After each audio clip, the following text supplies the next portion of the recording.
me today is a member of the House Committee on Oversight and Government Reform, Congressman Steve Russell. Congressman, thank you for being here today. Oh, thank you.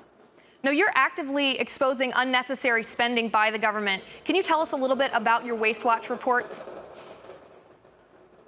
We wanted to continue the legacy that Senator Coburn did with his waste book. In fact, some of the key staff personnel that had worked in that effort now work in my office.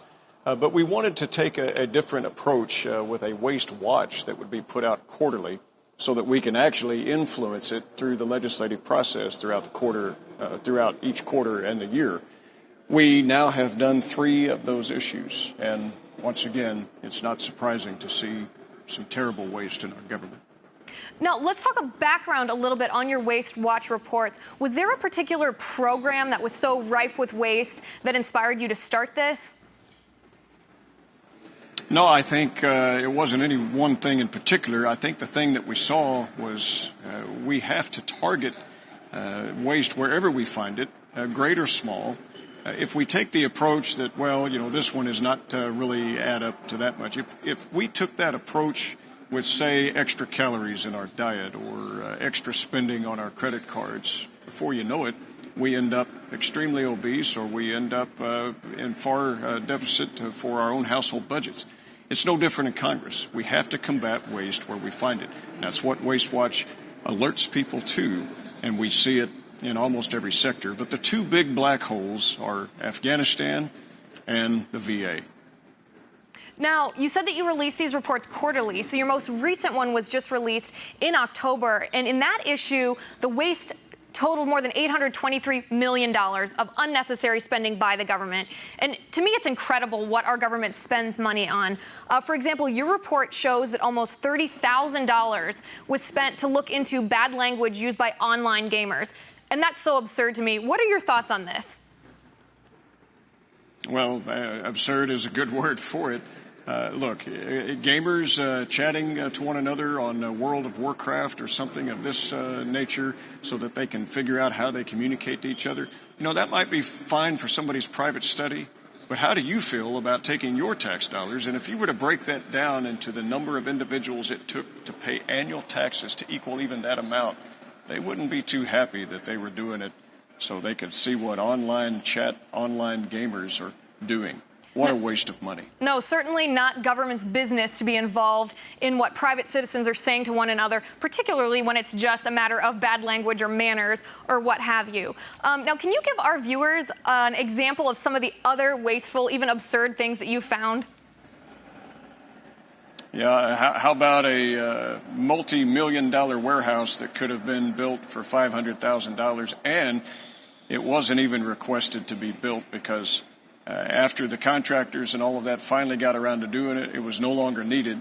It was completed anyway at the tune of $14 million. It sits idle, not even used to this day. It's unbelievable. That's waste. Yeah, it's completely wasteful. Where, in your opinion, should we be using this money that the government does have that they're wasting? Where's a more effective way to spend this? Well, I think in the case when we do find things that are wrong, one thing that we are able to do is we already took some measures in the National Defense Authorization. We put some things in that would require that maybe these contractors that had not been able to produce or wasted money, that they would be specifically watched or barred from future contracts. We see enormous waste in the VA. The Denver hospital, originally scheduled at $350 million for a 192-bed facility, is now, $1.2 to $1.4 billion. You could have built the posh 80-plus story, luxury living high-rise in downtown Manhattan and bought 192 apartments for the veterans, much cheaper. This is just outrageous that under the auspices of the care of veterans. But the other thing that we see is that they didn't fail to give tens of thousands of dollars, and in a case added up to millions of dollars in bonuses to the VA to include officials that have wasted money on this hospital that still isn't finished.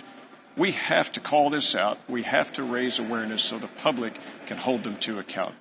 Yeah, and it makes me wonder if the private sector couldn't spend this money better than the government can at all. Not even about the effectiveness of their spending, but if we should be giving them the money in the first place to spend on these programs that would be better handled by the private sector.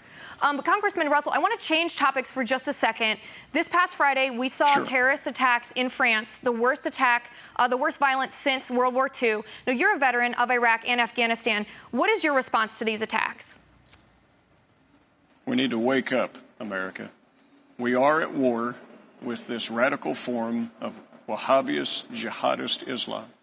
We can't sit down and work this out over a latte at a coffee shop.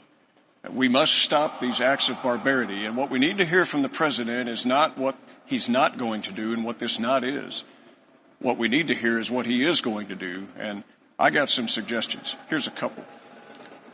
Raqqa, the city that is the center of gravity where these attacks were planned. We need to drop leaflets, tell them that they have 96 hours, and then we need, after that time, to hit every electrical power grid station, drop every bridge in the area, hit their water supply, hit their things that they need for daily living, ingress and egress routes. And we don't level the city, but we make it untenable. We hit every cell tower in a radius that would promote their cell phone coverage or internet. And we knock those things out. We can do that right now.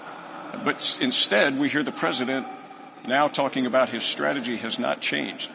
Well, we're going to continue to see this type of violence, and it is going to land on our own shores because of these policies. Here's another thing. Here's something the media can do. Quit promoting and showing ISIS propaganda video. Quit using it for B-roll. Quit putting it in the background. You want to have a picture of ISIS up there? Then show them under the crosshairs of our jets or under our bombs that show people that were destroyed, these barbarians. Until we start using severity and force of this nature, these are simple things that we can do now. But why are we promoting through our free speech, our free press, our lawful system, and allowing them to abuse it so that they can kill innocent men and women and children dining at cafes or watching a concert? We need to wake up. We have to respond. Now, on Saturday in the Democratic debate, we heard the candidates, Bernie Sanders, Hillary Clinton, Martin O'Malley, say that this is not America's fight. It's not our responsibility to lead. In your opinion, how important is it for America to take the lead in the world against ISIS? That's like saying if we abandon the criminal neighborhood, that crime will improve. What an absurd notion. People say, well, we never should have gone into Iraq. Well, here's a wake-up call. We never should have abandoned it. We turned it around. As veterans, we turned it around. We had a stable government with free elections. We had a force there that was a stabilizing force. Because of a status of forces agreement and no diplomatic or economic pressure by the president, he abandoned Iraq. And now, for the want of a few thousand American troops that could have prevented the nascent attacks that ISIS was doing, it's grown into an abscess and a festering sore all over the Middle East. We have to wake up.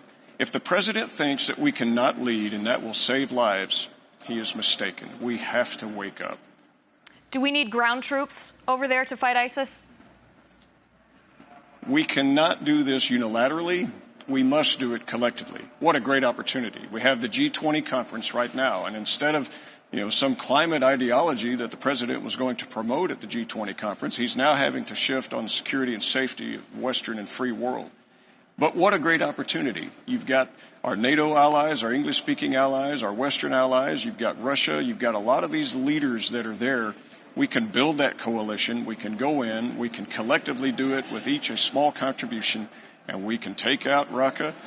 We can have effectiveness on the ground and in the air, and we can remove this abscess, and then we can work to put together what remains afterwards. But what we can't do is bury our head in the sand and think that this is somehow going to go away. The time for that is long past, and we will have tragedy after future tragedy for inaction.